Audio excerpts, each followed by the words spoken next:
Yeniden merhaba. Bir yanımda caz müzisyeni Başak Yavuz var. Kendisi Manhattan School of Music'ten Master of Music derecesiyle mezun oldu. Grammy ödülleri jüri üyeliğinde bulundu.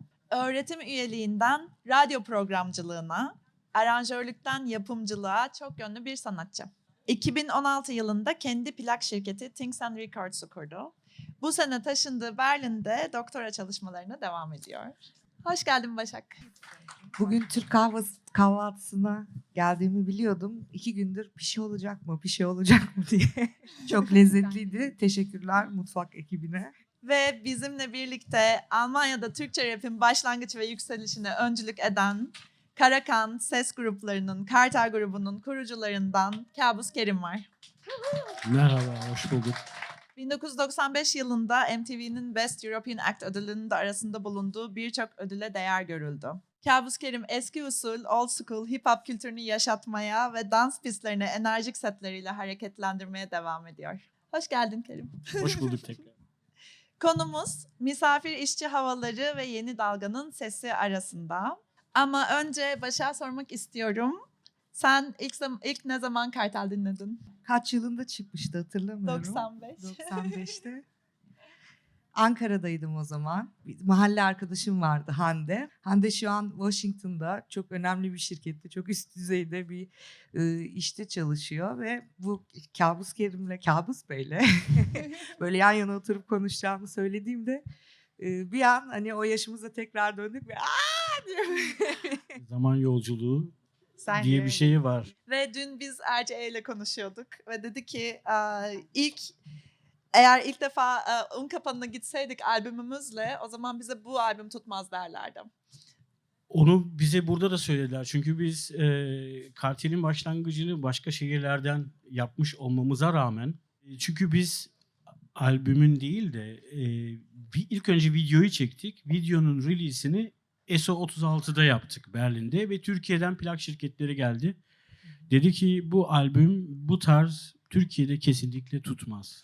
Yani bu bizim için önemli değildi. Çünkü önemli olan biz burada kendi sesimizi, kendi problemlerimizi Almanya'da ikinci veya Lost Generation diye adlandırılan problemlerimizi dile getirmekti. Ve bunu öyle bir tutkuyla, öyle bir şeyle yapıyorduk ki plak şirketi çıkarmış, çıkarmamış bizim için hiçbir önemi yoktu. Çünkü biz rap piyasasında birbirimizi zaten tanıyorduk ve sürekli konserlerimizi yapıyorduk. Zaten albüm de Almanya'da çıkıyordu. Yani Türkiye bizim umrumuzda değildi. Ama çok tuttu. Çok tuttu evet ve ya bütün bir jenerasyonu Türk, sırf Türk değil bana Hollanda'dan Türk olmayan ama azınlıkta yaşayan Fransa'dan feedbackler geliyor. Bizden esinlenip tekrar yollarına gitmesi ve bundan daha değerli bir şey olamaz. Yani benim sanat için şey olsun müzisyen olarak, sanatkar olarak bunların geri dönüşümü işte sizin sayenizde biz esinlendik, yola çıktık. Tabii bu tek ben değilim. O kadar çok esinlenen var ki Kartel tek bir grup da değildi. Tek bir ırk da değildi. Yani bizim için o hiçbir zaman hip hop'ta önemi yoktu. Bizim için önemli olan hip hop kültürünün belli başlı kuralları, etikleri var. Onlar önemliydi. Yani bizde Alman da vardı, Kübalı da vardı ve Türkiye'nin her tarafından insanlar vardı. Gastarbeiter Groove'la ilgili konuşacağız. Ve ben bu kelime öbeğini Iron Hand Records'tan Ercan Demirel'den ilk defa duydum ve hemen sahiplendim. Çok güzel ifade ediyor bence. Önce Kerim devam edebilirsek. Sen böyle deyince aklına hangi şarkılar ne geliyor? Rap bunun neresinde? Hangi şarkılar diye gelmiyor. Zaten biz turnelere giderken de Karakan'la çok Kartel'den daha öncesi hep bu grupları zaten dinliyorduk. Çünkü buraya Türk marketlerine gittiğinde 80'li yıllarda 90'lı yıllarda bulabileceğin kasetler belliydi ve içlerinden bize funk o ruhu veren, hissi veren işte klasik Cem Karaca, Erkin Koray, Selda Bağcan, Barış Manço ve daha Moğollar böyle devam edebiliyor liste. Bildiğimiz klasikler. Aslında bir şekilde 2009'da annem kalp ameliyatı geçirdi. Ve ben yani gençliğini 24 yaşında Almanya gelen birisi olarak, yani 72'de gelmiş annem Almanya'ya ve onu orada görmek beni çok üzdü. Halen daha duygulandırıyor. Birçoğumuzun ailesinde böyle hikayeler vardır. Gelip aileler çalışmış, burada hayatını vermiş, sapasağlam gelmiş ama yarım bir şekildeler. O esnada dedim ki annemin sağlığı için yapabileceğim hiçbir şey yok. Yani o kadar çaresiz oluyorsun ki. Ama tek beni de hep böyle bir, yani gençliğimizde kötü yoldan da çeken müzik olduğu için aklıma annemin zamanının müziklerini toplayıp bir remix yapmak geldi. 45-46 dakika ve onu anneme funk diye adlandırıp anneme hediye ettim. Öyle de bir şekilde Türkiye'ye yayıldı, insanlar duymaya başladı ve biraz ilgi arttı bu Gastarbeitergroove. Ondan sonra gelişmeye başladı bu olaylar. Birçok insana da biraz, yani bir şekilde ilaç gibi geldi. Bu kadar onun da yani bir şey tutacak diye değil. Ben sadece gönlümden kopanı anneme hediye ettim. İnternete de yükledik. O zaman neydi? MySpace dönemindeydi galiba. Ondan sonra kendi kendine böyle yol almaya başladı ve ufak ufak Türkiye'ye gidip veya Almanya'da birçok Alman mekanında bu şarkıları çalmaya başladım. Çünkü merak ve ilgi arttı. Sırf şey değil, yani uluslararası festivallere de katıldım. Barcelona'da olsun, İspanya'da olsun, Fransa'da olsun, İtalya'da olsun. Birçok festivale bu Türk gruplarıyla katıldım. Hatta benden birkaç sene sonra Barcelona'da aynı festivalde Selda Bağcan çaldı. Aynen. Yani bir şekilde çağrıldığımızda gidiyoruz ve hiçbir zaman, yani müzik evrenseldi, benim için her zaman öyleydi. Ama tabii ki Türkçe ile kendimi daha güzel ifade ettiğimi düşünüyorum. Ben sorayım. O zaman biraz mesela caz müziği, biz caz müzisyeni kafasıyla ilişkilendirmeye çalışıyorum. Sanki blues. Yani bir nevi bir blues'un tekrar Tabii hayat ki blues bulması. sonuçta müziğin hepsi blues. Yani blues bir genre olarak caz gibi adlandırılmış ama onda da bir feeling verebilmeniz lazım. Yani daha doğrusu benim başlangıcım Türk müziklerini böyle hissiyatlı dinlemeden önce ben Almanya'da Amerikan askerlerinden kaptığım soul, blues, funk, oradan o hissi dışarı bırakmayı öğrendik. Yoksa biz müzikle dinliyorduk. Güzeldi. Yani Barış abi güzeldi ama ilerideki seninle bir şeyler yaptığını öğrendin, görüyorsun, müziği hissediyorsun, canlandırıyor ya da seni hüzünlendiriyor ya da yeni bir yaşam enerjisi veriyor ama bir healing de veriyor.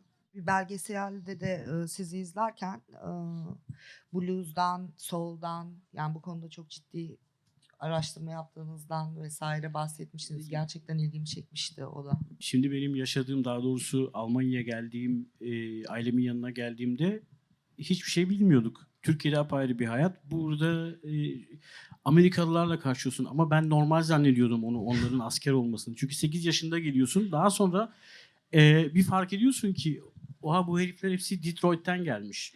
Bu herifler işte Motown'dan gelmiş. Lojmanlarda kendileri jam session yapıyordu. Oraya katıldım. Ondan sonra gospel'lerine gittim. Kendi kiliseleri vardı. Hepsini denemek için gittim. Görmek için, bilmek için. Çünkü bir şey beni çekiyordu. Bu da groove'du. Teşekkürler. Ben teşekkür ederim. Dankeschön, bitteschön. Bu ne kadar kıymetli bir şey annenize yaptığınız albüm ve sonrasında bu seslerin duyulmasına böyle bir imkan sağlamak. Biz de aslında projeyle biraz bu sesler duyulsun istiyoruz. Bu bizim sesimiz değil, sizin sesiniz duyulsun istiyoruz. Burada olduğunuz için tekrar teşekkür ederiz. Bu ülkeye aslında 60 yıldır bütün gelenlerin burada inanılmaz bir birikim oluşturduğunu ve bugünü oluşturan koşullara büyük bir miras bıraktığını ve bu koşulları sağladığına inanıyoruz. Nazlı ile birlikte böyle inanıyoruz aslında. Berlin'e yeni taşınan bir müzisyen olarak bu mirasla bir ilişkin var mı? Nasıl bir ilişkin var? Ben New York maceramda oranın müziğini iyi tanımak için, yani sadece okullu olmak değil de kültürü de tanımak için birkaç sene Harlem'de yaşadım. Böylelikle o müziği doğuran o acıyı, o geçmişi hissetme imkanı buldum. Bir gün hiç unutmam, çamaşırhanedeyim mesela, bir kadın çamaşır, yani orada evlerde çamaşır makinesi yok, çamaşırhaneye gidiyorsunuz. Orada bir kadının şarkı söylemesini hatırlıyorum. Ve kaç sene okursam okuyayım asla öyle şarkı söyleyemeyeceğimi fark ettim o an, ki okullu bir kadın değildi, yani normal bir kadıncağızdı. Bugün Kreuzberg'in sokaklarında yürürken kendimi biraz Harlem'de gibi hissediyorum. Bu benim için güzel bir duygu, otantik bir duygu, ama bir taraftan da bu kültürü oluşturan burada bir geçmiş olduğunu, bir takım şeyler yaşandığını çok net görüyorum. Ama bu sefer Harlem'deki gibi dışarıdan bir gözlemci olmuyorum da aslında o tarafta birisi olarak bir şekilde aslında perform ettiğim müziğe kendimi daha yakın hissetmeye başladım. O yüzden burada bu kültürü, yani başlı başına, yani köklerini de alıp ama üstüne de bir şeyler koyan, bu kültürü yaratan bütün Türkiye'lilere, Türkiye'den gelenlere, burada bunu oluşturanlara, bu isyanı yaratanlara, bu sesi çıkaranlara ben selam olsun diyorum. Peki ben şunu da merak ediyorum. Berlin'e taşınmış bir müzisyen olarak bu şehirden nasıl bir beklentin var? En büyük beklentim, hani memleketten bir şikayetim yok, öncelikle onu söyleyeyim, ama bizim memlekette biraz sanatlar birbirlerine ya da müzik türleri birbirlerinden çok ayrı duruyor. Buraya hani 40 yaşında işi gücü bırakıp gelmemdeki en büyük amaç artık ayrı ayrı durulan bir ortamda değil de bir arada durulan, birlikte farklı müzik türlerinin bir arada müzik yaptığı ya da başka sanat dallarıyla kaynaştığı bir ortamda olmak. Yani bugün burada Kabus Bey'le ben yan yana oturuyorsam bu biraz, hani hem size de teşekkür ederim. Gerçekten başlıkta bile İstanbul, Berlin. Ama bu tarafı biraz Berlin, onu söyleyebilirim. Belki İstanbul'da böyle bir şey olmayabilirdi. Ja, da muss ich aber eingreifen und sagen, dass es nicht so ist, weil letzte Woche war hier eine Veranstaltung in İçiçe und da war Gruppe İnsanlar.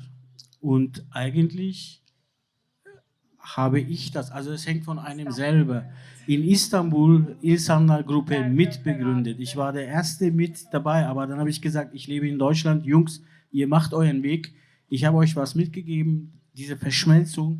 Und das kannst du vielleicht hier lernen. Yani belki bunu burada öğrenebilirsin. O kaynaşmayı. Tam da bunun için geldim aslında. O zaman doğru yerdesin. Hoş geldin mi? Hoş geldin. Grubun da kurucusu Kabus Kerim. Ve bu grup İstanbul'da kuruldu. Yani böyle şeylerin... Yani kurucusu demeyelim de onları Kurucularından böyle o bir şeyi oluşumu. ittim. O bir bilmiyorum, o sahneye İttik ittim. demek, Zaten aynen. sahnedeydiler.